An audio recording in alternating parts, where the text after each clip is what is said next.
ശരിക്കും ശ്യാം പുഷ്കരൻ എവിടെയാണ്? ശ്യാം പുഷ്കരൻ എനിക്ക് ഡയറക്റ്റ് ചെയ്യാൻ വേണ്ടി ഒരു സ്ക്രിപ്റ്റ് എഴുതിക്കൊണ്ടിരിക്കുകയാണ്. താമസിക്കാതെ തന്നെ ഞങ്ങളുടെ ഒരു പടം ഉണ്ടാവും.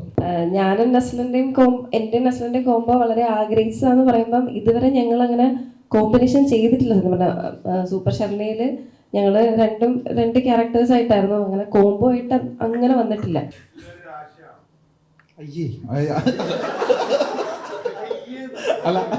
അല്ല രാശിനായിട്ട് അല്ല, ഞാൻ അങ്ങനത്തെ സൂപ്പർ സ്റ്റിഷനിലൊന്നും വിശ്വസിക്കുന്ന ആളല്ല. രാശി മുഹൂർത്തം അതൊന്നും അങ്ങനെയൊന്നല്ല. അവൻ ഭയങ്കര കംഫർട്ടബിൾ, നല്ല നടനാണ്. അടുത്ത പടത്തിലും നസലിനെ അഭിനയിക്കാം എന്നുള്ളത് അതൊരു പ്രശ്നമായിട്ട് എനിക്കും ഫീൽ ചെയ്തിട്ടില്ല. ഇത് മെച്യൂരിറ്റി ഒന്നുമല്ല, പേടിച്ചിട്ടാണ് ഇരിക്കുന്നത്. ഇത് തോക്ക് വെച്ചേക്കുന്ന പോലെയല്ല ക്യാമറ ഇങ്ങനെ വന്നിരിക്കുമ്പോ. ഭാവന സ്റ്റുഡിയോസിൻ്റെ ബാനറിൽ ഞാനും ശ്യാമും ഫഹദ് ഫാസിലും ചേർന്നിട്ട് ചെയ്യുന്ന 5ാമത്തെ സിനിമ പ്രേമലു ഈ അടുത്ത വെള്ളിയാഴ്ച ഫെബ്രുവരി 9 തിയേറ്ററുകളിലെത്തുകയാണ്. തണ്ണീർമത്തൻ ദിനങ്ങൾക്കും സൂപ്പർ ശർണയ്ക്ക് ശേഷം ഗിരീഷാണ് സിനിമ ഡയറക്റ്റ് ചെയ്യുന്നത്. ഭാവന സ്റ്റുഡിയോസ് നമുക്കറിയാം, അതൊരു വലിയ ബാനറാണ്. ഒരുപാട് മൂവീസ് ചെയ്തിട്ടുണ്ട്. കുമ്പളങ്ങി നൈറ്റ്സ്, തങ്കം, അതുപോലുള്ള ഒരുപാട് മൂവീസ് ചെയ്തിട്ടുണ്ട്. അപ്പോൾ ഇങ്ങനെ ഒരു എന്താ പറയുക, ഒരുപാട് ഇൻവെസ്റ്റിഗേഷൻ ആയാലും അങ്ങനെ ഒരുപാട് നല്ല നല്ല സിനിമകളിൽ നല്ല കഥാപാത്രങ്ങൾ ചെയ്യുന്ന ദിലീഷ് ചേട്ടൻ ഒരു പ്രൊഡ്യൂസർ എന്ന നിലയിൽ അവർ എങ്ങനെയാണ് ഈ ഒരു പ്രേമലു എന്ന് പറഞ്ഞൊരു മൂവി കമ്മിറ്റ് ചെയ്യാനുള്ള കാരണം എന്താണ്? ഇപ്പം എല്ലാം ഇൻവെസ്റ്റിഗേറ്റീവ് പടങ്ങളും അങ്ങനെ ചിരിപ്പിക്കുന്ന പടങ്ങൾ, ഇതുപോലുള്ള പടങ്ങൾ വരണം എന്നുള്ളത് കൊണ്ടാണോ? അത് എന്താണ് ഇതിലേക്ക് എത്താനുള്ള റീസൺ? ഹലോ, അല്ല, ഈ സിനിമ എന്തുകൊണ്ട് ഭാവന സ്റ്റുഡിയോസ് പ്രൊഡ്യൂസ് ചെയ്തതെന്ന് ചോദിച്ചാൽ അതിനൊരേ ഒരു ഉത്തരവേ ഉള്ളൂ. ഗിരീഷ് ഷെഡി.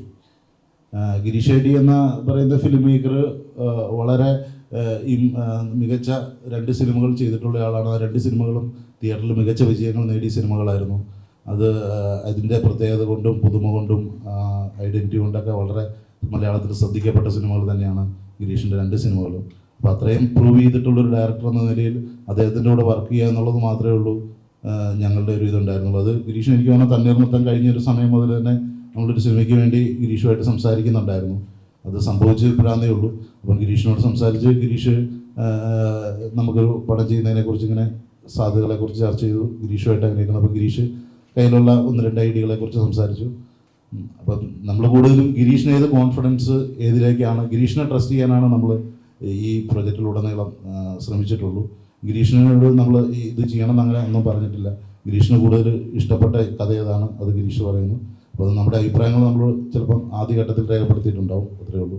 ബാക്കി ഗിരീഷിനെ കംഫർട്ടായിട്ട് ഷൂട്ട് കൊണ്ടുപോകുക, ഗിരീഷിന് എല്ലാം ഇഷ്ടപ്പെടുന്നുണ്ടോ എന്ന് മാത്രമാണ് നമ്മൾ ക്രോസ് ചെക്ക് ചെയ്തുകൊണ്ടിരുന്നത്. അതിൽ എനിക്ക് 100% വിശ്വാസമുണ്ട്. ഈ കോമ്പയിൽ ഇത് 3ാമത്തെ ചിത്രമാണ്. ഒരു പാറ്റേൺ പിടിച്ച് പോകുന്ന പോലെ ഫീൽ ചെയ്യുന്നു. തണ്ണീർമത്തനിലാണെങ്കിൽ സ്കൂൾ ഡേയ്സ് കാണിക്കുന്നു, സൂപ്പർ ശർണയിൽ കോളേജിന്റെ ഡേയ്സ്, ഇപ്പോൾ ഒരു വർക്കിംഗ് സ്റ്റേജ്, അതായത് കമ്പനിയിലൊക്കെ വർക്ക് ചെയ്യുന്ന പോലെ ഒരു പാറ്റേൺ ഈ കോമ്പോയിൽ തന്നെ കണ്ടിന്യൂ ചെയ്യാനാണ് വർക്ക് ചെയ്യുന്നത്. അല്ല, അത് പാറ്റേൺ മനഃപൂർവ്വം ഉണ്ടായതല്ല കേട്ടോ. ഇപ്പം പറയുമ്പോൾ അങ്ങനത്തെ ഒരു പാറ്റേൺ ഉണ്ട്, വരുന്നുണ്ട്. അപ്പോൾ അങ്ങനെ നേരത്തെ ചിന്തിച്ചിട്ട് അങ്ങനെ പാറ്റേൺ പിടിച്ചതോ ഇനി ഈ കോംബോ തുടരണോ അങ്ങനെയൊന്നുമല്ല. എനിക്ക് ഇവരുമായിട്ട് വർക്ക് ചെയ്യാൻ ഇഷ്ടമാണ് എന്ന് കരുതി എല്ലാ പടങ്ങളും ഇവരുമായിട്ട് ചെയ്യുകയെന്നോ അങ്ങനെയൊന്നും ചിന്തിച്ചിട്ടില്ല. നമ്മൾ പടം ചെയ്യുമ്പോൾ അത് എൻ്റർടൈനർ ആവുക, അത് ആൾക്കാർക്ക് ഇഷ്ടപ്പെടുക എന്ന് മാത്രമേ ചിന്തിക്കാറുള്ളൂ. അത് അതിൽ പ്രീവിയസ് വർക്കുകളായിട്ട് റിസംബ്ലൻസ് വരുമോ? ശരിയാണ്, എല്ലാ ഇതുകൾക്കും റിസംബ്ലൻസ് വരാതിരിക്കും. പ്രീവിയസ് വർക്ക് പോലെ ആയിരിക്കില്ല എന്തായാലും ഈ വർക്ക്. ഇതിന് അതിൻ്റേതായിട്ടുള്ള മെറിറ്റുകൾ ഉണ്ടാവും. അപ്പോൾ ഈ പാറ്റേൺ അങ്ങനെ വന്നു പോയതാണ്. നമ്മളങ്ങനെ ബോധപൂർവം അങ്ങനെ പിടിച്ചിട്ടുള്ളതല്ല. അല്ല, ബ്രേക്ക് ചെയ്യാൻ അല്ല ഞാൻ ശ്രമിക്കാറ്. അതായത് എനിക്ക് ഇഷ്ടപ്പെടുന്നൊരു, ഇപ്പോൾ ദിലീഷേട്ടൻ പറഞ്ഞ പോലെ കോൺഫിഡൻ്റ് ആയിട്ടുള്ളൊരു സാധനം ചെയ്യാനാണ് ഞാൻ ശ്രമിക്കുന്നത്. ഇപ്പോൾ ബ്രേക്ക് ചെയ്യാൻ ശ്രമിച്ച എത്രത്തോളം അത് ബ്രേക്ക് ആവുമെന്നൊന്നും എനിക്കറിയില്ല. അത് അങ്ങനെ പ്രൂവ് ചെയ്യണതിനേക്കാളും കുറച്ചും കൂടി ആൾക്കാർക്ക് ഇഷ്ടപ്പെടുക, ആൾക്കാർ എൻജോയ് ചെയ്യുക, ഒരു തിയേറ്ററിൽ നിന്ന് ഇറങ്ങുമ്പോൾ ഹാപ്പി ആയിട്ടിരിക്കുക, എന്നെ ഞാൻ ബ്രേക്ക് ചെയ്യണതിനേക്കാളും നല്ലത് അതായിരിക്കുമെന്ന് എനിക്ക് തോന്നിയിട്ടുണ്ട്. അല്ല, ബ്രേക്ക് ചെയ്യില്ല എന്നല്ല, പക്ഷെ ആ ബ്രേക്ക് ചെയ്യാൻ പറഞ്ഞത് എനിക്ക് ഇഷ്ടപ്പെടണം, അത് ചെയ്താൽ നല്ലതായിരിക്കണമെന്ന് എനിക്ക് തോന്നണം. അല്ലാതെ ബ്രേക്ക് ചെയ്യാൻ വേണ്ടിയിട്ട് ബ്രേക്ക് ചെയ്ത് അബദ്ധം ആയിപ്പോണ്ടാന്ന് ശരി.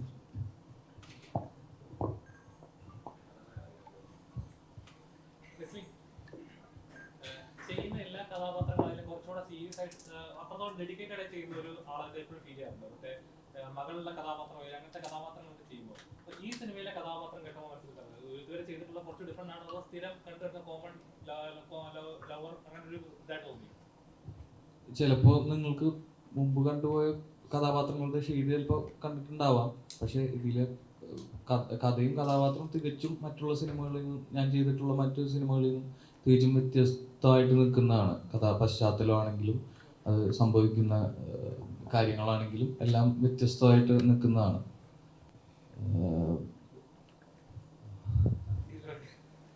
അപ്പോൾ നിങ്ങളുടെ മാത്യു നെസ്ലി എന്ന് പറയുന്നത് നല്ലൊരു കോംബാണ്, മലയാള സിനിമയിൽ നല്ലൊരു പ്രേക്ഷക ചിരി വരുന്നു, നല്ല യൂത്തിന് ഏറ്റവും റിലേറ്റ് ചെയ്യാൻ പറ്റുന്ന നല്ലൊരു കോംബാണ്.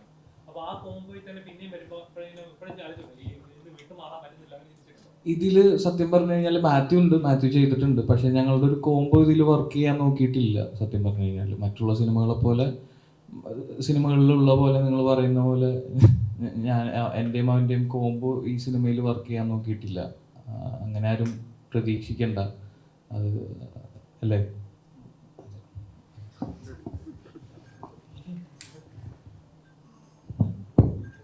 മമതയുടെ അടുത്താണ് ആദ്യമായിട്ടാണ് ഒരു നായികയായിട്ട് ഒരു മെയിൻ റോളായിട്ട് വരുന്നത്.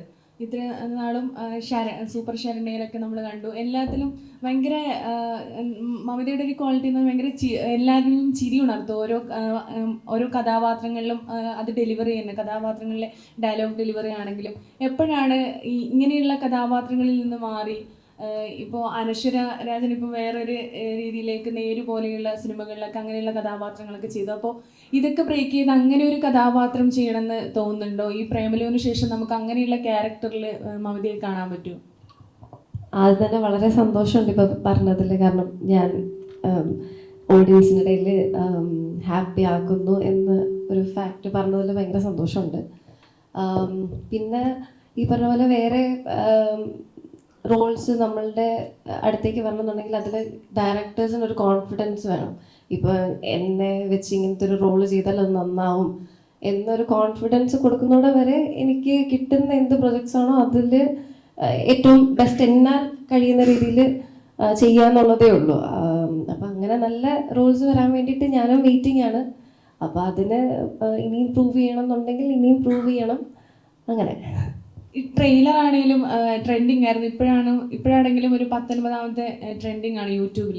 അപ്പോൾ അതിലെല്ലാവരും പറഞ്ഞ കമൻ്റ് എന്ന് പറഞ്ഞാൽ നെസ്ലിനും മമതയും മെയിനായിട്ട് വരണം എന്ന് ഒരുപാട് ആഗ്രഹിച്ചതാണ് എന്നുള്ളത്. അപ്പോൾ ഇനി തുടർന്ന് അങ്ങോട്ട് നിങ്ങൾ എന്താ പറയുക, പഴയ ജോഡികളെയൊക്കെ പോലെ പണ്ട് ശോഭന ലാലേട്ടൻ അതൊക്കെ പോലെ നിങ്ങളിനി മുന്നോട്ടും അങ്ങനെ എല്ലാ സിനിമകളിലും നമുക്കിങ്ങനെ കാണാൻ പറ്റുമോ? അയ്യോ, അറിയില്ല.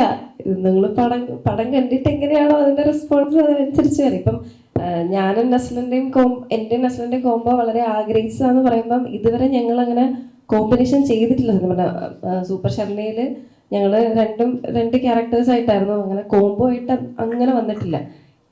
എന്നിരുന്നാലും അങ്ങനത്തെ ഒരു കോംബോ എന്താ പറയുക, പ്രേക്ഷകർ അത് ആഗ്രഹിക്കുന്നുണ്ടെന്നൊക്കെ ഈ ട്രെയിലറും ഒക്കെ ഇറങ്ങുമ്പോഴാണ് നമുക്ക് മനസ്സിലായി വരുന്നത്. അതിൽ വളരെ സന്തോഷമുണ്ട്. ഇനിയിപ്പം പടം കണ്ടിട്ട് പറയാം. സൂപ്പർ ശരണയിലെ കഥാപാത്രം വളരെയധികം ട്രെൻഡിങ് ആയ ഒരു കഥാപാത്രമാണ്. സോഷ്യൽ മീഡിയയിലെ സ്റ്റാറ്റസുകൾ നോക്കിയാൽ ഇപ്പോൾ കഴിഞ്ഞ 6 വർഷം ഫെബ്രുവരിയിലൊക്കെ പറയുമ്പോൾ താങ്കളുടെ സ്റ്റാറ്റസ് ആയിരുന്നു കൂടുതൽ സിംഗിൾസിന്റെ അങ്ങനെ. ഇപ്പോൾ പ്രേമലുവിന്റെ ട്രെയിലർ ഇറങ്ങിയ സമയത്ത് കുറച്ചുകൂടി ബോൾഡായിട്ട് അങ്ങനത്തെ ഒരു കഥാപാത്രമാണല്ലോ. ഇനി തൊട്ട് അങ്ങനെ ഒരു കഥാപാത്രം ചെയ്യാനാണ് താല്പര്യം സോഷ്യൽ മീഡിയയിൽ അങ്ങനെ നിൽക്കുന്ന? അങ്ങനെയില്ല. അത് ഇപ്പം സൂപ്പർ ശരണയിൽ സോന ചെയ്ത കഥാപാത്രം അത് ആക്ച്വലി പ്രേക്ഷകരെ ഏറ്റെടുത്തത് കുറേ റിലേറ്റ് ചെയ്യാനുണ്ട് എൻ്റെ ക്യാരക്ടറായിട്ട്. അപ്പോൾ അതുകൊണ്ടാണ് ഇപ്പോൾ പ്രേമിൽ ഇറങ്ങി കഴിയുമ്പം അതും ഡിഫറെൻ്റ് ആയിരിക്കും. ഇത് സോനയിൽ നിന്ന് ഭയങ്കര ഡിഫറെൻ്റ് ആണ് ഞാൻ ചെയ്യുന്ന റീനു എന്ന് പറഞ്ഞ ക്യാരക്ടർ. അപ്പോൾ അത് അങ്ങനെ ഇനിയിപ്പം വരുന്ന എനിക്കങ്ങനെ ഇന്ന ക്യാരക്ടേഴ്സ് അല്ലെങ്കിൽ ഇങ്ങനത്തെ സ്വഭാവ രീതിയിലുള്ള ക്യാരക്ടേഴ്സേ ചെയ്യുള്ളൂ അങ്ങനെയൊന്നുമില്ല. ഞാനും ആസ് ആൻ ആക്ടർ ഓരോ പടം കഴിയുമ്പം എക്സ്പ്ലോർ ചെയ്തുകൊണ്ടിരിക്കുകയാണ് എനിക്ക് എന്തൊക്കെയാണ് ചെയ്യാൻ പറ്റുന്നത്, എൻ്റെ പൊട്ടൻഷ്യൽ എന്തൊക്കെയാണെന്നുള്ളത് ഞാനും എക്സ്പ്ലോർ ചെയ്ത് വരുന്നതേ ഉള്ളൂ. അപ്പം നല്ല ക്യാരക്ടേഴ്സ് ചെയ്യുമ്പോൾ എനിക്കൊരു കോൺഫിഡൻസ് തോന്നുന്ന ക്യാരക്ടർ വരുമ്പം അത് എടുക്കാന്നുള്ളതേ ഉള്ളൂ. Thank you. പാറ്റേൺ വ്യത്യസ്തമാക്കണം ആഗ്രഹമില്ല എന്ന് പറയുമ്പോഴും ഈ സെയിം കാസ്റ്റും റിപ്പീറ്റ് ചെയ്യുന്നുണ്ടല്ലോ എല്ലാ സിനിമകളിലും. അപ്പം നമ്മളിപ്പോൾ കാണുന്ന ഫ്രണ്ട് ലൈൻ ആക്ടേഴ്സ് ആയിട്ടുള്ള ഇപ്പോൾ ലാലേട്ടൻ, മമ്മൂക്ക, ദുൽഖർ, ഇവരൊന്നും നമ്മൾ കുറേ കാലമായിട്ട് സാധാരണക്കാരുടെ ഇടയിലുള്ള തമാശകളും കൗണ്ടറുകളും ഒക്കെ പറയുന്ന കഥാപാത്രങ്ങളായിട്ട് കണ്ടിട്ടുമില്ല. ഈവൻ ഫഹദിനെ പോലും അങ്ങനെ കണ്ടിട്ടില്ല ഭാവന സ്റ്റുഡിയോസിൻ്റെ അപ്പോൾ ഈ അടുത്തൊന്നും. അപ്പം അങ്ങനെ ഒരു സിനിമ കുറച്ചൊരു വലിയ സ്റ്റാർസിനെ വെച്ചുകൊണ്ട്, എന്നാൽ ഇപ്പോൾ ഈ കറുകുറ്റി ഭാഗത്തൊക്കെ ഉള്ള ചെറുപ്പക്കാരെ പോലെ അല്ലെങ്കിൽ അവരുടെ ജീവിതങ്ങളെ പോലെ അങ്ങനെ സിനിമകൾ മനസ്സിൽ പ്ലാനുണ്ടോ? ആഗ്രഹമുണ്ട് എനിക്ക്. നമ്മൾ അതിനെക്കുറിച്ച് ചിന്തിച്ചിട്ടുണ്ട് സത്യം പറഞ്ഞാൽ. അപ്പോൾ അങ്ങനത്തെ ഒരു പ്രോജക്റ്റ് വരുമ്പോൾ അങ്ങനെ ചെയ്യാനും ഒക്കെ ഇഷ്ടമുണ്ട്. എനിക്ക് ശബ്ദമൊന്നുമില്ല ഇങ്ങനെ ചെയ്യണം, പെറ്റൊന്നും വെച്ചിട്ടില്ല അവരുടെ അടുത്ത്. അവരെ ഈ പറഞ്ഞല്ലേ നമുക്ക് ഇഷ്ടപ്പെടുന്നതുകൊണ്ടാണ് അത് ചെയ്യുന്നത്, അല്ലാതെ വേറെ ഇതുകളൊന്നുമില്ല. ഇപ്പം ഇങ്ങനെ പറഞ്ഞ പോലെ എല്ലാ ആക്ടേഴ്സും നമുക്ക് ഓരോ ആക്ടേഴ്സിനും ഓരോ ട്രൈറ്റുകളും ഓക്കെയാണല്ലോ, നമുക്ക് അതെല്ലാം ഇഷ്ടമാണ്. അപ്പോൾ അതിനനുസരിച്ചുള്ളൊരു പ്രോജക്റ്റ് വരുമ്പോൾ എനിക്ക് ചെയ്യാൻ ഭയങ്കര താല്പര്യമാണ്. എനിക്കൊരിക്കലും അങ്ങനത്തെ ഒരു താല്പര്യക്കുറവോ ഒന്നുമുള്ള ഇതുകളല്ല. അത് വൈകാതെ തന്നെ വരും എന്ന് തന്നെയാണ് നമ്മൾ പ്രതീക്ഷിക്കുന്നത്. അങ്ങനെ ഒരു നടൻ്റെ ഒരു നടിയുടെ പേര് പറയാൻ പറ്റുമോ? അങ്ങനെ ഇപ്പോൾ എനിക്ക് ടോവിനോ, നിവിൻ, അവരെയൊക്കെ വെച്ച് നമ്മൾ പ്രോജക്റ്റുകൾ ഇങ്ങനെ ആലോചിക്കാറുണ്ട്. അപ്പോൾ അത് സ്ക്രിപ്റ്റും പരിപാടികളൊക്കെ ആയി കഴിഞ്ഞിട്ട് അവരെ സമീപിക്കുക, അങ്ങനെയൊക്കെയുള്ളൊരു ഇതുകളുണ്ട്. ഈ ആദ്യം ഭവന സ്റ്റുഡിയോസിൽ നിന്ന് നസ്രിയനും ബേസിലിനെയും വെച്ചുകൊണ്ട് ഒരു പ്രൊജക്റ്റ് ആലോചിച്ചാൽ നന്നായിരിക്കും എന്ന് പറഞ്ഞിട്ടുണ്ടായിരുന്നു. അപ്പോൾ ഈ പ്രേമലൂരിൽ അവർ രണ്ടുപേരുടെയും റോളുകളാണ് ഇവർ ചെയ്യുന്നത്, അതോ എഴുത്ത് സമയത്ത് തന്നെ ഇവർ രണ്ടുപേരുടെയും തന്നെയായിരുന്നു കാസ്റ്റിൽ? അല്ല, അത് ദിലീഷ് ചേട്ടൻ ആദ്യം എന്നോടൊരു അഭിപ്രായം ചോദിച്ചതാണ്. ഇങ്ങനെ നമ്മൾ കണ്ടപ്പോൾ നസ്രിയയും ബേസിലിനെയും വെച്ച് ചെയ്യാൻ പറ്റിയ വല്ല സബ്ജക്റ്റ് ഉണ്ടോ എന്ന് എൻ്റെ അടുത്ത് ചോദിച്ചു. അപ്പോൾ ഞാൻ പറഞ്ഞു, ചേട്ടാ എൻ്റെ വേറൊരു സബ്ജക്റ്റാണുള്ളത് എന്നും പറഞ്ഞ് നമ്മൾ പ്രേമലുവിൻ്റെ സബ്ജക്റ്റ് പറയണതാണ്. അങ്ങനെയാണ്, അല്ലാതെ അതിനെക്കുറിച്ച് ഈ പടത്തിന് നസ്രിയം ബേസിൽ അങ്ങനെയല്ലായിരുന്നു. ഗിരീഷിൻ്റെ സിനിമകളൊക്കെ കണ്ടപ്പോൾ ഞാൻ പേഴ്സണലി എനിക്ക് ഒരു താല്പര്യം തോന്നുന്നത് ഗിരീഷ് ഒരു കുറച്ചും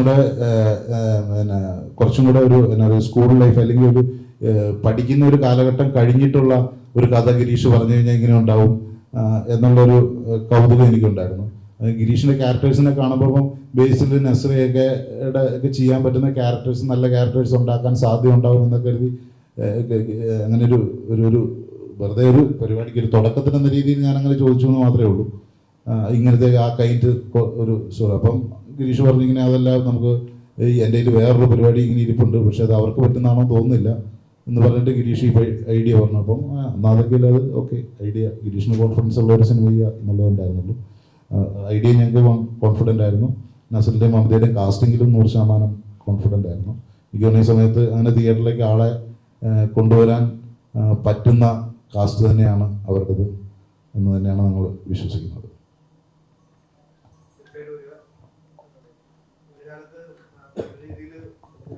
യുവാക്കൾക്ക് ഇഷ്ടപ്പെട്ട ഒരു പടമായിരുന്നു.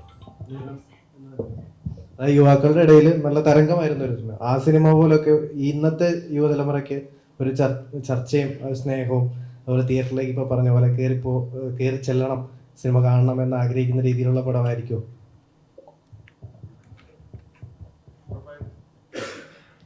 ഉറപ്പായിട്ടും അത് ഇപ്പം അത്രയും ഡ്രാമയൊക്കെ ഉള്ള ലവ് സ്റ്റോറി ആണോ എന്ന് ചോദിച്ചാൽ അല്ലെന്നാണ് ഞാൻ പറയുക. ഇത് പുതിയ കാലഘട്ടത്തിൻ്റെ കഥയാണ്. ഒരു സിനിമയിലും ഒക്കെ ഉണ്ടായ മൊത്തത്തിലുണ്ടായൊരു മാറ്റം ഉറപ്പായിട്ടും ഈ സിനിമയിലും ഉണ്ടാവും എന്ന് തന്നെയാണ് ഞാൻ വിശ്വസിക്കുന്നത്. ഉറപ്പായിട്ടും അങ്ങനത്തെ യങ്സ്റ്റേഴ്സിൻ്റെ ഒരു ട്രെൻഡ് സെറ്ററായി മാറും എന്ന് തന്നെയാണ് ഞങ്ങളുടെ വിശ്വാസം.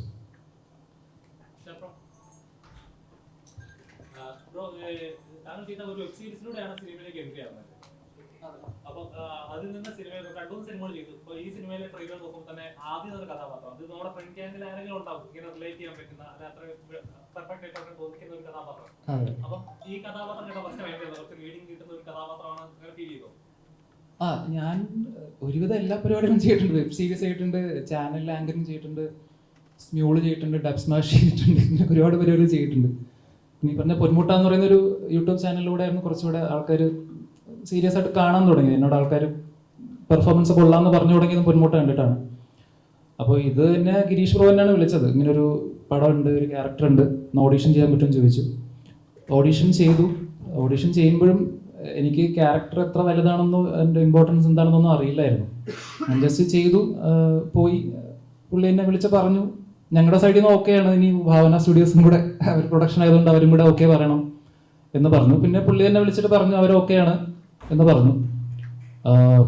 ക്യാരക്ടർ ശരിക്കും പറഞ്ഞാൽ ഈ സെറ്റ് ഭയങ്കര കംഫർട്ടബിൾ ആയിരുന്നു. ഇപ്പം നമ്മൾ വെബ് സീരീസ് ഒക്കെ ഷൂട്ട് ചെയ്യുന്ന സമയത്ത് എത്രത്തോളം കംഫർട്ടബിൾ ആയിരുന്നു അതുപോലൊരു സെറ്റാണ് ഇപ്പോൾ ഗിരീഷ് ബ്രോയുടെ സെറ്റ് എന്ന് പറയുന്നത്. ഇപ്പം നമ്മളവിടെ പോയി കൊണ്ട് നിർത്തി വരട്ടുകയോ നിങ്ങളെന്താ ഇങ്ങനെ ചെയ്യാത്ത അങ്ങനെ ഒന്നുമില്ല. നമ്മളൊരു ഹൈദരാബാദിലായിരുന്നു 1 മാസം ഷൂട്ട്.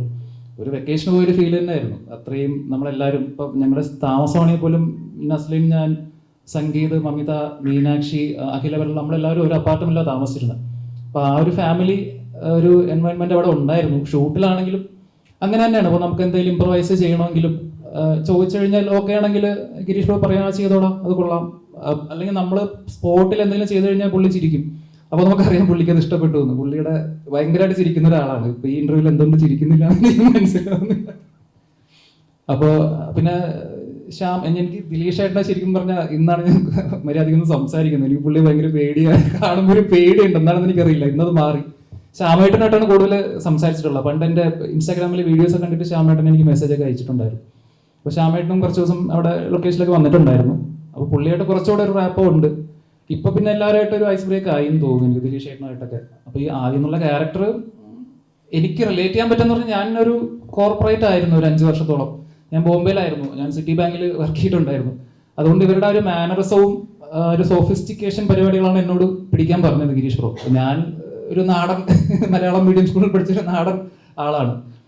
പക്ഷെ എനിക്ക് ആ ഒരു അവരുടെ മാനറിസവും കാര്യങ്ങളും ഒക്കെ കുറേയൊക്കെ അത് കാരണം എനിക്ക് ചെയ്യാൻ പറ്റുന്നുണ്ടായിരുന്നു. ബാക്കി പിന്നെ ഗിരീഷ് ബ്രോ പറഞ്ഞു തരും ഒരുപാട് സംഭവങ്ങൾ. എനിക്കത് വിത്ത് ആക്ഷൻ എനിക്ക് പറഞ്ഞു തന്നിട്ടുണ്ടായിരുന്നു. എടാ ഇത് ഇങ്ങനെ കൈ കാണിച്ചിട്ട് ഇങ്ങനെ പറഞ്ഞത് നന്നായിരിക്കും. അപ്പൊ അത് കാരണം കംഫർട്ടബിൾ ആയി ചെയ്യാൻ പറ്റി. പക്ഷെ എനിക്ക് പേഴ്സണലി എനിക്ക് അങ്ങനെ ഭയങ്കരമായിട്ട് റിലേറ്റ് ചെയ്യാൻ പറ്റുന്ന ഒരു ക്യാരക്ടർ അല്ല ഈ ആദ്യം എന്ന് പറയുന്നത്. ഞാൻ അങ്ങനെയല്ല ആക്ച്വലി. അപ്പോൾ ഇവരുടെയൊക്കെ ഒരു സപ്പോർട്ട് കൊണ്ട് തന്നെയാണ് അത് എനിക്ക് ചെയ്യാൻ പറ്റിയത്. മമിത, മമിത ഈ ഫാൻ ബേസ് കൂടുന്നതുകൊണ്ട് ഉത്തരവാദിത്തം കൂടുന്നുണ്ടോ അതോ പേടി തോന്നുന്നുണ്ടോ? കാരണം മമീദിൻ്റെ ഇപ്പോൾ ട്രെയിലർ ആൻഡ് റീസ്റ്റൈൽ ഇറങ്ങിക്കഴിഞ്ഞാൽ അതിൽ മമീദിൻ്റെ ഭാഗങ്ങൾ മാത്രം കട്ട് ചെയ്ത് ആൾക്കാർ ഉറക്കൊഴിഞ്ഞൊക്കെ എഡിറ്റ് ചെയ്ത് അങ്ങനെ ചെയ്യുന്നുണ്ട്. അപ്പം അതുകൊണ്ട് ഉത്തരവാദിത്തം കൂടുകയാണോ അതോ പേടി തോന്നുന്നുണ്ടോ ഫാൻ ബേസ് കൂടുന്നതുകൊണ്ട്? പേടി തോന്നുന്നില്ല. ഈ പറഞ്ഞ കാര്യത്തിൽ എനിക്ക് ഭയങ്കര സന്തോഷമുണ്ട്. കാരണം ഞാൻ എന്താ പറയുക, ഞാൻ പറഞ്ഞിട്ടൊന്നും അല്ല അവർ ചെയ്യുന്നത്. അപ്പോൾ അവരെനിക്ക് വേണ്ടിയിട്ട് പഠിക്കുന്ന സ്റ്റുഡൻസ് ഒക്കെ ഉണ്ട് അതിനകത്ത്. അപ്പോൾ അവർ എക്സാമിൻ്റെ ഇടയ്ക്കൊക്കെ ഇരുന്ന് എഡിറ്റ് ചെയ്ത് കട്ട് ചെയ്ത് ഇടുന്ന പോർഷൻസ് ആണ്. അവർ അത്രയും സപ്പോർട്ടീവാണ് എന്നെ. അപ്പോൾ അതിൽ ഭയങ്കര സന്തോഷമുണ്ട്. അപ്പോൾ ഈ പറഞ്ഞ പോലെ റെസ്പോൺസിബിൾ കുറച്ചുകൂടെ ആവുമെന്ന് എനിക്ക് തോന്നുന്നു. കുറച്ചുകൂടെ റെസ്പോൺസിബിലിറ്റി നമുക്ക് വരും. കാരണം അങ്ങനത്തെ കുറച്ച് പേര് നമുക്ക് വേണ്ടിയിട്ട് വെയിറ്റ് ചെയ്യുന്നുണ്ട്. നമ്മുടെ അടുത്ത പടങ്ങൾ എന്താണെന്നറിയാൻ, നമ്മളുടെ അടുത്ത മൂവ്മെൻറ്റ് എന്താണെന്നറിയാൻ ഒക്കെ വെയിറ്റ് ചെയ്യുന്നുണ്ട്. അപ്പം അവർക്ക് വേണ്ടിയിട്ട് നല്ല പ്രോജക്ട്സ് ഇനിയും ചെയ്യണം, അവരെ കുറച്ചുകൂടിയും എന്താ പറയുക, അവരെ സന്തോഷിപ്പിക്കണം എന്ന് തോന്നാറുണ്ട്.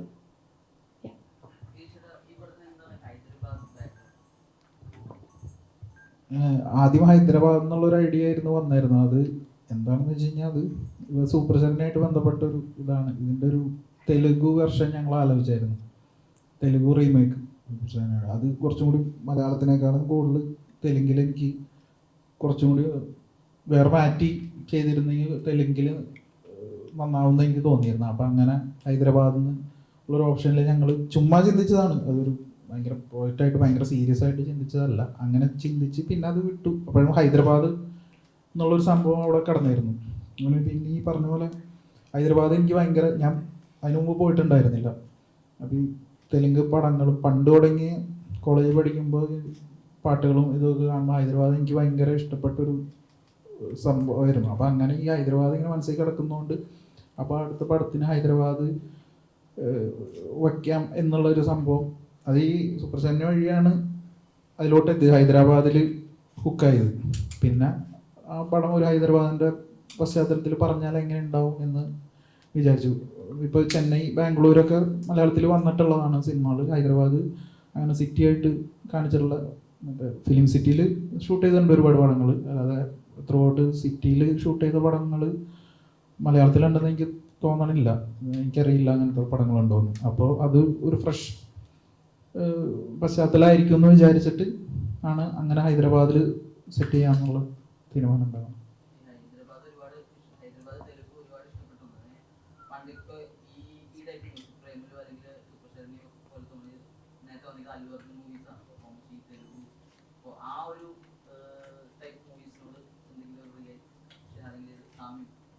ഇല്ല ഇല്ല, ആ ടൈപ്പ് ഇത് ഒരു മലയാളം പടം തന്നെയാണ്, ടിപ്പിക്കൽ മലയാളം പടം തന്നെയാണ്. മലയാളം പടം എങ്ങനെയൊക്കെയാണോ അല്ലെങ്കിൽ മലയാളി ഓഡിയൻസിൻ്റെ സെൻസിബിലിറ്റീസ് എങ്ങനെയാണോ തെലുങ്ക് ഓഡിയൻസിൻ്റെ വേറെയാണ്.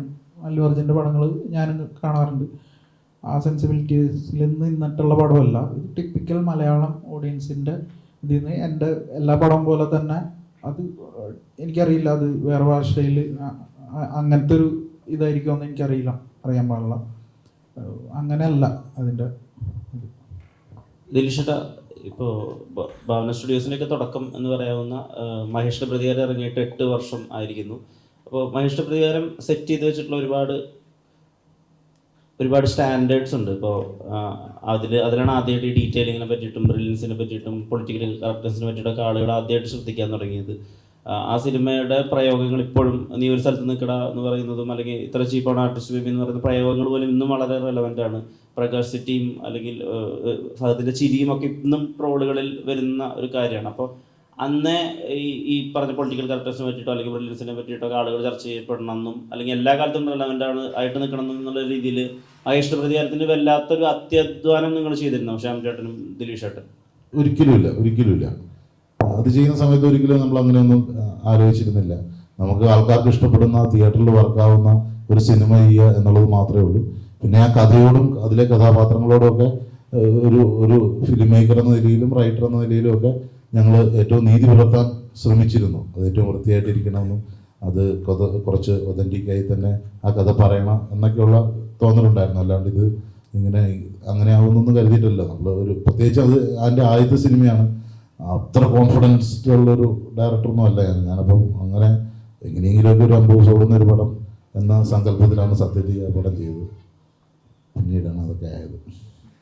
ഈ ദിലീഷേട്ടൻ പലതും ചെയ്യുന്നതിൽ ഒരുപാട് ബ്രില്യൻസ് ഉണ്ടെന്നൊക്കെ ഈ സിനിമാ ഗ്രൂപ്പുകളിലൊക്കെ ഒരുപാട് വരും. ഇപ്പോൾ ദിലീഷേട്ടൻ മഹേഷിൻ്റെ പ്രതികാരത്തിലൊരു വോളിബോൾ മുകളിൽ കയറ്റി വെച്ചിട്ടുള്ളത് ഇടുക്കിക്കാരുടെ ഈ വോളിബോൾ ഒരു ബ്രെഡ് ലൈൻ കാണിക്കാൻ വേണ്ടിയിട്ടാണ് എന്നൊക്കെ പറയും.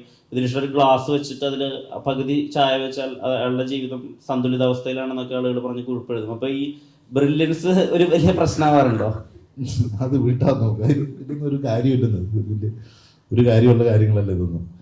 ഒരു സിനിമ നന്നാകുക എന്നുള്ളതേ ഉള്ളൂ, അത്രേ ഉള്ളൂ. അതിനകത്ത് ഒരു സാധനം നന്നായി കഴിയുമ്പോൾ ആളുകൾ അതിനെക്കുറിച്ച് പല രീതിയിൽ പറയും. ആ സിനിമ മോശമായി കഴിഞ്ഞാൽ ആളുകൾ അതിനെക്കുറിച്ച് ആ രീതിയിൽ സംസാരിക്കും. അപ്പോൾ അത്രയൊക്കെ ഉള്ളൂ. അത് നമ്മുടെ കയ്യിലല്ലതിരിക്കുന്നത് എന്നാണ് ഞാൻ വിശ്വസിക്കുന്നത്. സിനിമ ഇപ്പം ഇന്നലെ വരെ ഇപ്പം ഗിരീഷുമായിട്ട് നേരെ സംസാരിക്കുമ്പോൾ നമ്മൾ ഈ പ്രേമലു എന്ന് പറയുന്ന പടത്തിൽ ഇന്നലെ വരെ ഞങ്ങൾക്ക് ഇച്ചിരി പണി തീരാൻ ഇച്ചിരി വൈകിയപ്പോൾ നമ്മൾ പറയും. അല്ലെങ്കിൽ തലേദിവസവും റിലീസിൻ്റെ തലേദിവസമൊക്കെയാണ് ഡയറക്ടറും സമാധാനപ്പെടുന്നത് പണി കഴിഞ്ഞിട്ട്. അപ്പോൾ അത്രയേ ഉള്ളൂ അതിനകത്തൊക്കെ കാര്യം. അത് എല്ലാവരും നല്ലതിന് വേണ്ടിയിട്ടാണ് ശ്രമിക്കുന്നത് എന്നുള്ളതേ ഉള്ളൂ. അതിനകത്ത് വലിയ കാര്യമില്ലെന്നാണ് തോന്നുന്നത്. ഒരു സിനിമ അത് ചെയ്തു കഴിഞ്ഞ് കഴിഞ്ഞാൽ നമ്മുടെ കയ്യിൽ നിന്ന് പോയി. പിന്നെ അത് പുറത്തോട്ട് ഇറങ്ങിക്കഴിഞ്ഞാൽ ഒരു ആർട്ട് എന്ന രീതിയിൽ അത് ഓരോരുത്തരും ഓരോ രീതിയിലാണ് ആർട്ടിനെ റീഡ് ചെയ്യുക. അതിനെ അതിൻ്റെ വഴിക്ക് വിട്ടേച്ചാൽ മതി നമ്മൾ.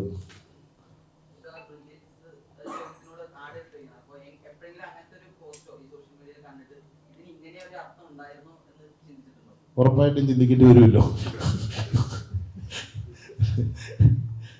ഉറപ്പായിട്ടും നമ്മളും കാണുകയാണ്. ഓക്കെ, അങ്ങനെ കൈവിട്ട അർത്ഥങ്ങളൊക്കെ ഞാൻ സോഷ്യൽ മീഡിയയിലൊക്കെ അവിടെ ഇവിടെ കണ്ടിട്ടുണ്ട്.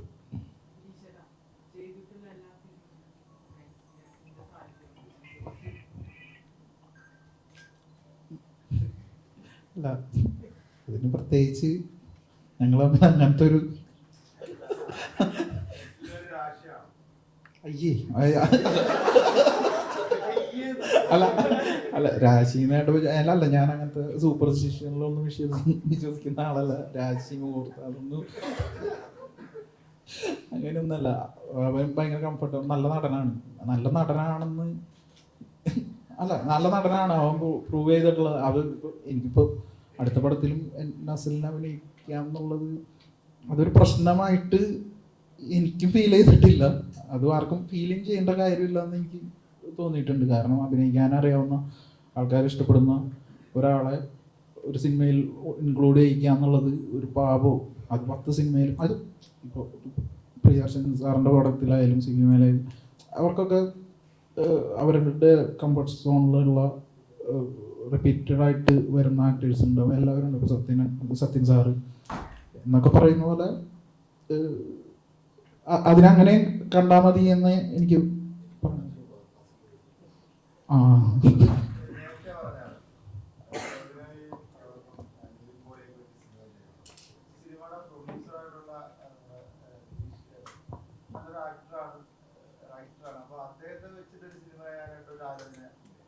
അദ്ദേഹത്തെ വെച്ചൊരു സിനിമ ചെയ്തിട്ടുണ്ട്, അത് വരും. നെസ്ലിൻ ഇപ്പോൾ ഈ ആളുകൾ പറയുന്നുണ്ടല്ലോ നെസ്ലിൻ്റെ കംഫർട്ട് സോൺ ഇതാണ്, സേഫ് സോൺ ഇതാണ് എന്നൊക്കെ. അപ്പോൾ ഈ അങ്ങനെ ഉണ്ടായിരുന്ന സമയത്ത് ആളുകൾ പലപ്പോഴും അത് ബ്രേക്ക് ചെയ്തിട്ടൊക്കെ വേറെ സിനിമകൾ ചെയ്തിട്ടുണ്ട്. ഇപ്പോൾ നിവിൻ പോളി മൂത്തോൻ ചെയ്തിട്ടുണ്ട്, ഭയങ്കര ഗ്രൗണ്ട് ബ്രേക്കിംഗ് ആയിട്ടുള്ളത്. ഷെയ്ൻ ആരും പറയാതെ തന്നെ RDX പോലെ ഈ ആക്ഷൻ സിനിമകളിലേക്കൊക്കെ മാറിയിട്ടുണ്ട്. അപ്പോൾ ഈ കംപ്ലീറ്റ്ലി വേറൊരു ജോണറിൽ ഒരു ആക്ഷൻ സിനിമയോ അല്ലെങ്കിൽ ഈ പറഞ്ഞ ഹൈ ഇൻറ്റൻസ് ആയിട്ടുള്ള ഒരു സിനിമയൊക്കെ കുരുതിയിൽ അതിൻ്റെ ഷെയ്ഡ്സ് കണ്ടിട്ടുണ്ട്. അങ്ങനെ മൊത്തത്തിൽ മാറുന്ന റോളുകൾ വരുന്നുണ്ടോ? അങ്ങനെ മനസ്സിൽ പ്ലാൻ ഉണ്ടോ? ഹലോ, എനിക്കും ഈ കൈൻഡ് ഓഫ് റോളുകൾ മാത്രം ചെയ്തു പോകണം എന്നുള്ളൊരു വാശിയോ അല്ലെങ്കിൽ അങ്ങനെ മനസ്സിൽ അങ്ങനെയൊന്നുമില്ല. എനിക്കും ഇതേപോലെ നല്ല കഥാപാത്രങ്ങൾ വരികയാണ്, അത് എനിക്കും അതിലെന്തെങ്കിലും ചെയ്യാൻ പറ്റുന്ന തരത്തിലുള്ള സബ്ജക്റ്റുകൾ വരികയാണെന്നുണ്ടെങ്കിൽ ഉറപ്പായിട്ടും ഞാൻ ഇനി വരുന്ന സബ്ജക്റ്റുകളാണെങ്കിലും കുറച്ചും കൂടി ഡിഫറെൻ്റ് ആയിട്ടുള്ളതാണ് ക്യാരക്ടേഴ്സ് ഇതുവരെ ചെയ്തതിൽ നിന്നും. അപ്പോൾ ഞാനും വെയിറ്റിംഗ് ആണ് അതിന് വേണ്ടിയിട്ട്. ചെയ്ത കഥാപാത്രം നോക്കുകയാണെങ്കിൽ നമുക്ക് റിലേറ്റ് ചെയ്യാൻ പറ്റുന്ന നമ്മളോട് കണ്ടിട്ടുള്ള കഥാപാത്രങ്ങൾ, പക്ഷേ ശരിക്കും നെസ്ലിനെ കാണാൻ ഭയങ്കര സീരിയസ് ആയിട്ട് നല്ല ഭയങ്കര ഓവർ മെച്ചുവേർഡ് ആയിട്ട് തോന്നുന്നു. ഇത് മെച്യൂരിറ്റി ഒന്നുമല്ല, പേടിച്ചിട്ടാണ് ഇരിക്കുന്നത്. ഇത് തോക്ക് വെച്ചേക്കുന്ന പോലെയല്ല, ക്യാമറ ഇങ്ങനെ വന്നിരിക്കുമ്പോൾ ഇന്റർവ്യൂസ് ഒക്കെ ആണെങ്കിലും ടച്ചൊക്കെ പറഞ്ഞു അങ്ങനെ ഇരിക്കുന്ന അങ്ങനെ ഒരാളായിട്ട് ഫീൽ ചെയ്യാറ്. അപ്പൊ സോഷ്യൽ മീഡിയയിലായാലും അങ്ങനെ ഭയങ്കര സീരിയസ് ആയിട്ട് ഇരിക്കുന്ന ഒരാളായിട്ട് ഫീൽ ചെയ്യാറുണ്ട്. ശരിക്കും അങ്ങനെ ആണോ? ഇന്റർവ്യൂസ് ഒക്കെ ആയാലും ഇങ്ങനെ മറുപടി പറയത്തുള്ളൂ, അങ്ങനെ ഒരു ഇത് പറയാം? അല്ല, ഇതിപ്പോ പടത്തിൽ അത് ചെയ്യുന്നത് ആ ക്യാരക്ടർ അങ്ങനെ ആയതുകൊണ്ടാണ്, ആ സിറ്റുവേഷനിൽ അങ്ങനെ ബിഹേവ് ചെയ്യുന്നത്. ഇപ്പൊ ഗിരീഷ് ഏട്ടൻ്റെ പടങ്ങളിലാണെങ്കിലും ഇപ്പൊ ഈ സിനിമയിലാണെങ്കിലും ആ ക്യാരക്ടറാണ് അത് അവിടെ ബിഹേവ് ചെയ്യുന്നത്. അപ്പം ഞാൻ റിയൽ ലൈഫിൽ ഇങ്ങനെ സത്യം പറഞ്ഞു കഴിഞ്ഞാൽ പേടിച്ചിരിക്കുകയാണ്. അത് ഇങ്ങനെയാണ് പൊതുവെ. ഗിരീഷേട്ട ഇപ്പോൾ ഒരുപാട് വർഷങ്ങളായിട്ട് തന്നെയുള്ള ഒരു വാചകമായിരുന്നു, എനിക്ക് നിനക്ക് എന്നേക്കാൾ നല്ല പെണ്ണിനെ കിട്ടുക എന്നുള്ളത്. അതിന് ഇങ്ങനൊരു കൗണ്ടർ ഉണ്ട് എന്ന് നമ്മളങ്ങനെ ആരും ആലോചിച്ചിട്ടില്ല. അങ്ങനെ ഞാൻ പറയില്ല, കാരണം എനിക്ക് എന്നെ തന്നെ പറ്റിയിട്ട് നല്ല മതിപ്പാണെന്നുള്ളത്. ഈ ഡയലോഗ് എപ്പോഴാണ് അത് സംഭവിക്കുന്നത്? അത് എഴുത്തിൽ തന്നെ ഉണ്ടായിരുന്നത്, അതോ സ്പോട്ടിൽ വന്നതാണോ? അത് എഴുതിയതാണ്. അതെനിക്ക് എൻ്റെ ലൈഫിൽ സംഭവിച്ചിട്ടുള്ള ഒരു കാര്യത്തിൽ നിന്ന് വന്നതാണ്. അതന്ന് നമ്മുടെ മനസ്സിലിങ്ങനെ കിടക്കും. അത് കഴിഞ്ഞ് അത് എഴുതുമ്പോൾ അത് അങ്ങനെ വന്നു പോയി. ഈ പ്രേമം മന്ദന്മാർ മാത്രം അല്ല മണ്ടന്മാരാക്കും എന്ന് പറയുന്ന ഡയലോഗും റിയൽ ലൈഫ് ഇൻസ്പയർഡ് ആണോ? അല്ല അത് എഴുതിയപ്പോൾ വന്നതാണ്. ചെയ്യുന്ന എല്ലാ ലവ് സ്റ്റോറീസിലായാലും ഒന്നിനൊന്നും ഡിഫറെന്റ് ആയിട്ട് ഒരു ലവ് സ്റ്റോറി മറ്റേ കണക്ട് ആവാൻ ഓരോ ലവ് സ്റ്റോറിയിൽ അതിന്റെ യൂണീക്നെസ് അല്ലെങ്കിൽ എന്തെങ്കിലും ഒരു യൂണീക്ക് ആയിട്ടുള്ള കണ്ടന്റ് എപ്പോഴും ക്രിയേറ്റ് ചെയ്യാൻ ചെയ്യുന്നത്. ഇതെങ്ങനെയാണ് ഒരു ചെയ്യുന്നതിൽ നിന്ന് ഡിഫറെന്റ് ആയിരിക്കണം എന്ന് ഒരിക്കലും കമ്പാരിസൺ ഉണ്ടാവരുതെന്ന് വിചാരിച്ചിട്ടാണ്? എല്ലാ ലവ് സ്റ്റോറീസിനും ഒരേ പാറ്റേൺ, ഒരു ഡിഫറെന്റ് ആയിട്ട് യൂണീക്ക് ആയിട്ട് എപ്പോഴും ശ്രമിക്കാറുണ്ട്. അതെ അത് അല്ല, ഈ പറഞ്ഞ പോലെ തന്നെ അത് വേറെ ആയിരിക്കണമല്ലോ. അപ്പം ആ ക്യാരക്ടേഴ്സിൻ്റെ ഡിഫറൻസ് ആണ് അതിലെ റൊമാൻസ് എങ്ങനെയാണ് എന്നുള്ളത് ഡിഫൈൻ ചെയ്യണം. അപ്പോൾ ആ ക്യാരക്ടേഴ്സ് മാറുമ്പോൾ തന്നെ ലവ് സ്റ്റോറീസ് ആകുമ്പോൾ തന്നെ ലവ് സ്റ്റോറീസ് ആണെങ്കിലും ആ രണ്ട് ക്യാരക്ടേഴ്സ് രണ്ട് പശ്ചാത്തലത്തിൽ നിന്ന് രണ്ട് അപ്ബ്രിങ്ങിങ്ങിൽ വളർന്ന ആൾക്കാർ ചെയ്യുമ്പോൾ അതിൻ്റെതായിട്ടുള്ള വേറൊരു ഡൈനാമിക്സ് ആയിരിക്കും. അത് തന്നെയാണ് അതിൻ്റെ ഇത്. എല്ലാത്തിലും അങ്ങനത്തെ റൊമാൻസ് ഉണ്ടെങ്കിലും ആ റൊമാൻസിന് വേറെ ഡൈമെൻഷൻസ് ഉണ്ടാവാൻ ശ്രമിക്കാറുണ്ട്.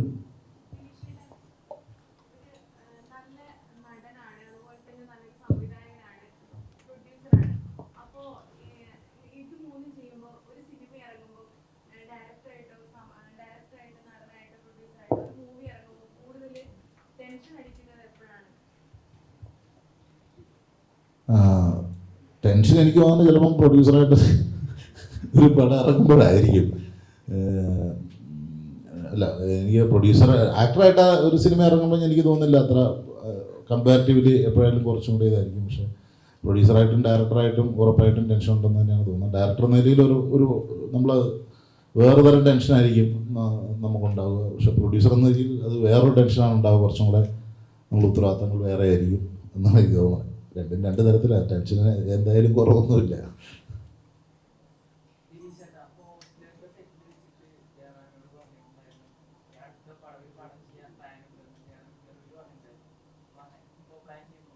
അല്ല, അങ്ങനെ ഒരു പടം ചെയ്യാൻ പ്ലാൻ ഉണ്ടെന്നല്ല, ഒരു പടം ചെയ്യാൻ ആഗ്രഹം ഉണ്ടെന്നുള്ളതാണ് അത്രയുള്ളത്.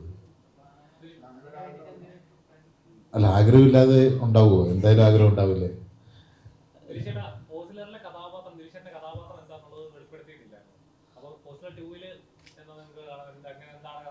എന്താണെന്ന് മിഥുൻ എന്നോട് വെളിപ്പെടുത്തിയിട്ടില്ല. അത് എല്ലാം ഉണ്ട്. അതിനൊരു പരിപാടി ഉണ്ടായിരുന്നു. അപ്പോൾ അത് അങ്ങനത്തെ ചില സസ്പെൻസുകൾക്കായിട്ട് പുള്ളി വെച്ചിരിക്കുന്നതാണ്. ദിനേശേട്ടാ, ഇപ്പോൾ തങ്കത്തിന് ശേഷം ശ്യാം പുഷ്കരൻ എവിടെയാണെന്ന് എല്ലാവരും അന്വേഷിക്കുന്നു. അപ്പോൾ നമ്മൾ അറിയുന്നത് അദ്ദേഹം ഇങ്ങനെ ഫഹദിലേക്ക് വെച്ചൊരു മാസ് സിനിമ എഴുതുന്നു എന്നൊക്കെ പറഞ്ഞിട്ടുള്ള വാർത്തകളുണ്ട്. ഷാറുഖ് ഖാന് വേണ്ടി സിനിമ എഴുതുന്നു എന്ന് പറയുന്നുണ്ട്. ശരിക്കും ശ്യാം പുഷ്കരൻ എവിടെയാണ്? ശ്യാം പുഷ്കരൻ എനിക്ക് ഡയറക്റ്റ് ചെയ്യാൻ വേണ്ടി ഒരു സ്ക്രിപ്റ്റ് എഴുതിക്കൊണ്ടിരിക്കുകയാണ്. ആരായിരിക്കും അപ്പം നായകൻ? അത് തീരുമാനമായിട്ടില്ല. എന്തായിരിക്കും ജോണർ? അല്ല, അത് ഒന്നും പറയാറായിട്ടില്ല. അതൊരു വഴിയേ വരാം. എന്തായാലും താമസിക്കാതെ തന്നെ ഞങ്ങളുടെ ഒരു പടം ഉണ്ടാവും. ശ്യാം, ഇപ്പോൾ ഈ ഒരു സിനിമയുടെ ട്രെയിലറൊക്കെ കാണുമ്പോഴേ നമുക്ക് മനസ്സിലാവുന്നത് വളരെ പെർഫെക്റ്റ് ആയിട്ടുള്ള ഒരു മാന്യനായിട്ടുള്ള ഒരാൾ എന്നൊക്കെയാണ് നമുക്ക് തോന്നുന്നത്. അപ്പോൾ അങ്ങനെ നമ്മൾ സിനിമയിൽ അങ്ങനെ കണ്ടിട്ടുള്ള ഈ നിറത്തിൽ ബോബനാലമോണിൻ്റെ ക്യാരക്ടറിനൊക്കെയാണ്. അപ്പോൾ അങ്ങനെ തന്നെ ഒരാൾ മാന്യനായിട്ട് കംപ്ലീറ്റ്ലി നിൽക്കുമ്പോൾ തന്നെ അതിലൊരു ക്വർക്കിനെസ് ഉണ്ടല്ലോ, ഒരു തമാശ ഉണ്ടല്ലോ. അത് പ്രേമലൊരു ഹൈലൈറ്റ് ആയിരിക്കും. ആ ഒരു ക്യാരക്ടർ എനിക്ക് അധികം അതിനെപ്പറ്റി പറയാൻ പറ്റില്ല. ആദി എന്ന് പറയുന്നൊരു അതിൽ പറയുന്ന പോലെ തന്നെ ഒരു IT പ്രൊഫഷണലാണ്. അയാൾ വെൽ സെറ്റിൽഡ് ആണ്, ഒരു ജെന്റിൽമാൻ ആണെന്നൊക്കെ പറയുന്നുണ്ട്. പക്ഷേ അതിൻ്റെ ഒരു ചെറിയൊരു ഗ്ലാൻസിൽ നമ്മൾ ആ ഒരു മിറർ ഷോട്ട് കാണുന്നുണ്ട്. പുള്ളി ഇങ്ങനെ ചാടിയിട്ട് പെട്ടെന്ന് നോർമലാവുന്നത്. അപ്പോൾ അതിലെവിടെയോ എന്തോ ഒരു സംഭവം അയാളുടെ റിയൽ ക്യാരക്ടർ ആയിരിക്കും മേ ബി അതിൽ ആ ഒരു ഷോട്ടിൽ റിവീൽ ആവുന്നത്. അപ്പോൾ കൂടുതൽ പറയാൻ എനിക്ക് നിർവാഹമില്ല. മറ്റന്നാളത് ഫിലിമിൽ എന്തായാലും ആദ്യം ഇങ്ങനെ ഒരു പേസിൽ പോകുന്നുണ്ട്. ആദിയുടേതായ കുറച്ച് പരിപാടികളും കുറച്ച് വേരിയേഷൻസും ഒക്കെ ഉള്ളൊരു ക്യാരക്ടറാണ്. അത് പറഞ്ഞാൽ ആ ഒരു പോയിന്റിൽ ട്രെയിലറിൽ തന്നെ പറയുന്നുണ്ടല്ലോ. അപ്പോൾ സച്ചിൻ റീനുവിൻ്റെ പുറകെയാണ്. ഒരു പോയിന്റിൽ റീനു ഇങ്ങനെ പറയുന്നുണ്ട്, അങ്ങനെയാണെങ്കിൽ ഐ വിൽ മാരി ആദി എന്ന് പറയുന്നുണ്ട്. അപ്പോൾ അതെന്തായിരിക്കും എന്നുള്ളത് നമുക്ക് ശരിക്കും ആ സിനിമ കാണുമ്പോഴേ പറയാൻ പറ്റുള്ളൂ, എന്താണ് ആദിയുടെ സ്പേസ് എന്നുള്ളത്. ഈ പ്രേമലു എന്നുള്ള പേര് അത് എവിടെ നിന്നാണ്? അത് തെലുങ്ക് മലയാളം വരുന്നത് കൊണ്ടാണോ, അതോ ലേലു അല്ലു എന്ന് എടുത്തതാണോ? എങ്ങനെയാണ് പ്രേമലു വരുന്നത്? അത് തെലുങ്കിൽ അങ്ങനത്തെ ഒരു വാക്കുണ്ട്, പ്രേമലു എന്ന് പറഞ്ഞിട്ട്. എന്ന് വെച്ചാൽ അതിന് റിയൽ ഇതിൽ സെൻസ് ഒന്നുമില്ല. പ്രേമങ്ങൾ എന്നാണ് അതിൻ്റെ ഇത്. പക്ഷെ മലയാളികൾ പണ്ട് തുടങ്ങി ഈ ലൂ വെച്ച് പറഞ്ഞു കഴിഞ്ഞാൽ തെലുങ്കാവും എന്നുള്ളൊരു ഇതിലാണല്ലോ തെലുങ്കിനെ നമ്മൾ അങ്ങനെയാണല്ലോ കാണുന്നത്. ഞാൻ അങ്ങനെയല്ല കണ്ടേക്കണേ സത്യം പറഞ്ഞാൽ. അപ്പോൾ അങ്ങനെ വന്ന ആൾക്കാർക്ക് അങ്ങനെ ഒരു ഹൈദരാബാദ് ടച്ച് കൊടുക്കാം എന്ന് കരുതിയിട്ട് വന്നൊരു പേരാണ് പ്രേമലു. ഗിരീഷേട്ടൻ ഇപ്പോൾ തെലുങ്കിൽ സിനിമ ചെയ്യുകയാണെങ്കിൽ ഇങ്ങനത്തെ ഒരു പാറ്റേണിൽ ഇതേ ഒരു എന്താ പറയുക, ഒരു ഇപ്പോൾ സിനിമയുടെ ഒരു സ്വഭാവം ഉണ്ടല്ലോ, വളരെ റിയലിസ്റ്റിക് ആയിട്ടാണ് നമ്മൾ സിനിമ ഉണ്ടാകുന്നത്. പക്ഷേ അത് കൊമേഴ്ഷ്യലാണ്, നമുക്ക് ചിരി വരുന്ന സന്ദർഭങ്ങളും കൊമേഴ്ഷ്യലാണ് ആ സിനിമ, പക്ഷേ റിയലിസ്റ്റിക്കലി ഗ്രൗണ്ടഡാണ്. അപ്പോൾ ഈ തെലുങ്കിലൊക്കെ സിനിമ ആലോചിക്കുക എന്നൊക്കെ പറയുമ്പോൾ അവിടുത്തെ ഒരു സാമ്പ്രദായിക സിനിമ ഉണ്ടല്ലോ, 5 ഫൈറ്റും പൊടിപാറുന്ന ആക്ഷനും സ്ലോ മോഷനിൽ വരുന്ന നായികയും, അങ്ങനത്തെ സിനിമ ഗിരീഷേട്ടി ചെയ്യുമോ തെലുങ്കിൽ? ഇല്ല അങ്ങനത്തെ ചെയ്യാൻ ഇപ്പം തെലുങ്കിൽ നമ്മുടെ പോലത്തെ മലയാളത്തിലൊക്കെ വരുന്ന പോലത്തെ സിനിമകൾക്ക് ഒരു സ്പേസ് ഉണ്ടെന്ന് എനിക്ക് തോന്നിയിട്ടുണ്ട് തെലുങ്കിൽ അങ്ങനത്തെ പടങ്ങൾ ഉണ്ട്, വളരെ കുറച്ചേ ഉള്ളൂ. ചില ഇൻഡിപെൻഡൻറ്റ് പടങ്ങൾ പോലെ വരുന്ന പടങ്ങളുള്ളൂ, അല്ലാതെ കുറച്ച് ഇത്തിരി കൊമേഴ്ഷ്യൽ വാല്യൂ എന്നാൽ കുറച്ചൊക്കെ നിലത്ത് നിൽക്കുന്ന തരത്തിലുള്ള പടങ്ങൾ ഇല്ല, ഞാൻ അങ്ങനെ കണ്ടിട്ടില്ല. അപ്പോൾ അങ്ങനത്തെ ഒരു സ്പേസ് തെലുങ്കിൽ ഉണ്ടെന്ന് എനിക്ക് തോന്നിയിട്ടുണ്ട്. ഞാനപ്പോൾ തെലുങ്കിൽ പടം ചെയ്യാൻ അല്ല, എനിക്ക് ആഗ്രഹമുണ്ട് സത്യം പറഞ്ഞാൽ. എനിക്ക് ആ ഭാഷ, ആ നാടൊക്കെ എനിക്ക് ഭയങ്കര ഇഷ്ടമാണ്. അപ്പോൾ അങ്ങനെ ചെയ്യുകയാണെങ്കിൽ ഞാൻ അങ്ങനെ നമ്മുടെ ഇവിടെ ചെയ്യുന്ന പടങ്ങൾ ആ ഒരു എൻ്റെ സ്റ്റൈലിൽ തന്നെ ചെയ്യാൻ ശ്രമിക്കുകയുള്ളൂ. കറുകുറ്റിക്ക് അങ്ങനെയുള്ള പലരെയും പ്രേമലൂല് അധികം കണ്ടിട്ടില്ല. ഇപ്പോൾ സച്ചിൻ ചെറുകലിനെ നമ്മൾ ട്രെയിലറിൽ കണ്ടിട്ടില്ല, അല്ലെങ്കിൽ കുറേ ആളുകളെ ഇതിൽ കാണാറില്ല. അവരൊക്കെ എന്താണ് അവോയ്ഡ് ചെയ്തത്? ഈ അവോയ്ഡ് ചെയ്തതല്ല, ഈ പറഞ്ഞ പോലെ എനിക്ക് ശബ്ദമൊന്നും ചെയ്യാത്തതുകൊണ്ട് എനിക്ക് അവരില്ലാതെയും അവരെ വെച്ചിട്ടും ഒക്കെ പടം എടുക്കാനുള്ളൊരു സ്വാതന്ത്ര്യം ഉള്ളതുകൊണ്ട് ഈ പടത്തിന് വേറെ കുറച്ച് ആൾക്കാരായിരുന്നു വേണ്ടിയിരുന്നത്, അതുകൊണ്ട് അവരില്ല എന്നുള്ളൂ, അല്ലാതെ വേറെ റീസണൊന്നുമില്ല പ്രത്യേകിച്ച്. അയാം കാതൽ എന്നൊരു സിനിമ കൂടി ഉണ്ടല്ലോ, അത് അപ്പോൾ ആ സിനിമയിലും ഈ ജോണർ തന്നെ ആയിരിക്കും ഉണ്ടാവുക, പ്രേമം തന്നെ ആയിരിക്കും? അല്ല, അത് വേറൊരു ടൈപ്പ് ഒരു പടമാണ്. അപ്പം അത് കൂടുതൽ അതിനെ കുറിച്ച് പറയാൻ ഉള്ളൊരു ഇതില്ല. സൈബർ ക്രൈമൊക്കെ ആയിട്ട് ബന്ധപ്പെട്ടൊരു പടമാണ്, അത്രേ പറയാൻ പറ്റുള്ളൂ.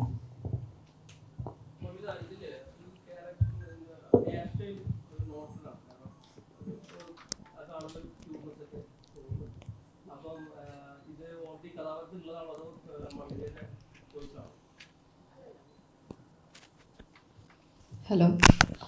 അല്ല, ശരിക്കും ഗിരീശേട്ടനാണ് ഇങ്ങനത്തെ ഹെയർ സ്റ്റൈൽ, അത് നിർബന്ധമായിരുന്നു ഇങ്ങനത്തെ ഹെയർ സ്റ്റൈൽ വേണം എന്നുള്ളത്. അപ്പം ഗിരീശേട്ടൻ തന്നെയാണ് പറഞ്ഞ് ചെയ്യിപ്പിച്ചത്.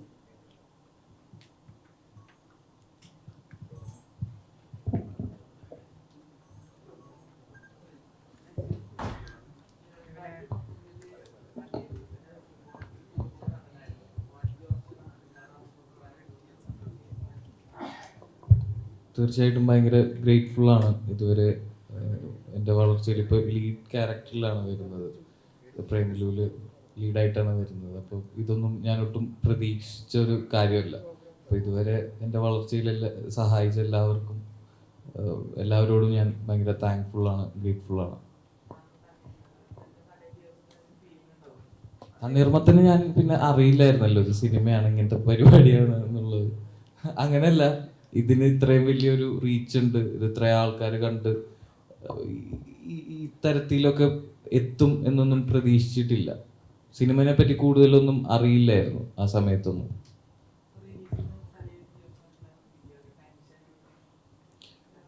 ടെൻഷനുണ്ട്, അതിന് ഉപരി എനിക്ക് ആ സിനിമ തിയേറ്ററിൽ കാണാനുള്ള ഒരു എക്സൈറ്റ്മെന്റ് ആണ് കൂടുതലായിട്ടുള്ളത്.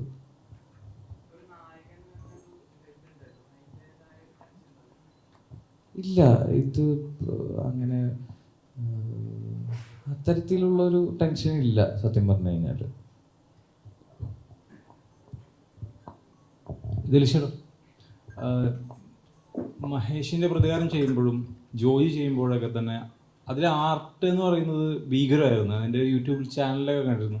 ജോജിക്ക് വേണ്ടിയിട്ട് ഒരു ഒരു കൊളാക്കിയൊരു വീഡിയോ ഒക്കെ കണ്ടിരുന്നു. കുമ്പളങ്കിലായാലും അതിൻ്റെ കാസ്റ്റിങ്ങിൻ്റെ ഒക്കെ പരിപാടികളൊക്കെ ഭയങ്കര രസമായിരുന്നു. പ്രേമലൂരിൽ ഇത്തരത്തിൽ എന്തെങ്കിലും കാര്യങ്ങളൊക്കെ ദിലീഷ് ചേട്ടൻ്റെ രീതിയിൽ ചെയ്തിട്ടുണ്ടോ? ഇല്ല, ഒരു കാര്യത്തിലും എനിക്കറിയത്തില്ല. ഞാൻ സ്ക്രിപ്റ്റ് വായിച്ചു, എനിക്ക് തോന്നിയ അഭിപ്രായങ്ങളൊക്കെ ഞാൻ ഗിരീഷിനോട് അന്നേരം പറഞ്ഞിരുന്നു.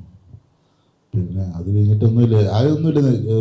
ഒരു സിനിമയ്ക്ക് ആർട്ട് എന്നുള്ളതല്ല, ഒരു സിനിമ, ഒരു പ്രൊജക്റ്റ് വൃത്തിയായിട്ട് എക്സിക്യൂട്ട് ചെയ്യാൻ ഒരു ഡയറക്ടർക്ക് സാഹചര്യം ഒരുക്കി കൊടുക്കുക എന്നുള്ളത് മാത്രമാണ് ഒരു പ്രൊഡ്യൂസർ എന്ന നിലയിൽ ഞങ്ങളുടെ ഭാഗത്തു നിന്ന് എപ്പോഴും ചെയ്യാൻ ശ്രമിക്കാറ്.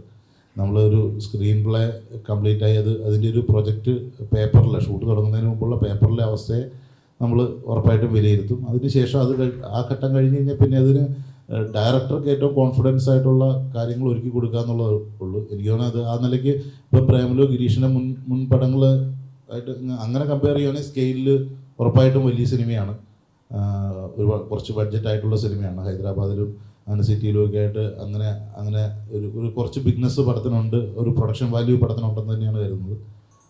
അങ്ങനെ ഒരു സപ്പോർട്ട് ഗിരീഷിന് കൊടുക്കാൻ പറ്റിയെന്നുള്ളതല്ലാതെ അതിൻ്റെ പൂർണ്ണമായ പ്ലാനിങ്ങും എക്സിക്യൂഷനും ആലോചനകളും ഡിസൈനും എല്ലാം ഗിരീഷിൻ്റെയാണ്, ഗിരീഷിൻ്റെ ശൈലിയിലാണ്. പൂർണ്ണമായിട്ടും അത് ഗിരീഷിൻ്റെ പടമാണ്.